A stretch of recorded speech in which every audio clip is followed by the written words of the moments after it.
Kes COVID semakin lama semakin meningkat. Roblox pun makin lama makin banyak. Kedai pun banyak yang tutup. Jadi apa akan jadi dengan saham ni? Assalamualaikum dan salam sejahtera. Saya Helmi Kasim.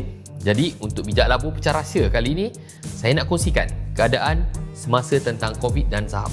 Kalau kita fikirkan secara betul-betul lah, dalam pasaran saham ni dia berkaitan dengan perniagaan. Jadi bila berkaitan dengan perniagaan ni, dia juga berkaitan dengan bagaimana orang beroperasi dari sudut menjalankan urus niaga mereka, sebab ada urus niaga yang masih boleh beroperasi, dan dalam industri perniagaan pun telah memulakan transisi untuk merubah daripada perniagaan konvensional ke arah perniagaan secara online. Jadi begitu juga kalau kita tengok dalam pasaran saham. Pasaran saham pun dah mula merasakan ini adalah satu norma baru dalam urusan perniagaan. Sama juga kalau kita tengok dengan pasaran antarabangsa. Pasaran saham antarabangsa pun begitu juga tabiat dia.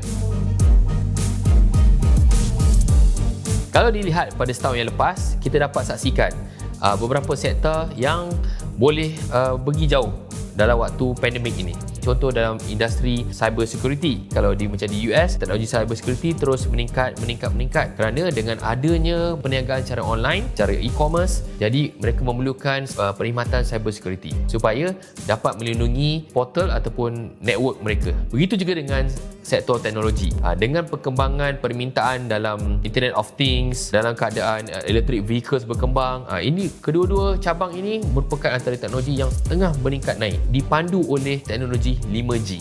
Jadi dengan perkembangan dan gabungan 5G, Internet of Things dan juga electric vehicles, maka permintaan terhadap semiconductor pun meningkat.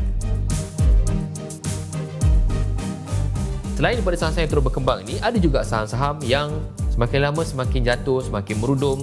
Contoh seperti saham-saham yang berkaitan dengan tourism dan juga saham-saham yang berkaitan dengan airline. Kedua sektor ini memang mendapat cabaran yang hebat sejak setahun yang lepas, kerana pandemik ini sedikit sebanyak mengganggu rentak perniagaan ataupun operasi kedua-dua jenis industri ini. Jadi bagi saya, jika anda nak jadi pelabur yang ingin mendapat keputusan yang konsisten, pilihlah syarikat yang kita boleh jangka untuk boleh pergi jauh. Jadi yang paling penting kat sini adalah sustainability, kemampanan. Jadi dengan mindset berserta dengan tabiat untuk kita melihat aspek-aspek saham ni dari sudut konteks perniagaan, insya-Allah cara kita menilai pun berbeza dengan pelabur-pelabur saham yang lain. Okey, jadi kalau anda rasa pesanan ini baik untuk anda, jangan lupa berikan like, subscribe dan kongsikanlah di media sosial anda. Sikit sebanyak akan membantu kami mencapai lebih ramai audiens dan sama-sama kita bijak dalam melabur saham. Jumpa anda di episod akan datang.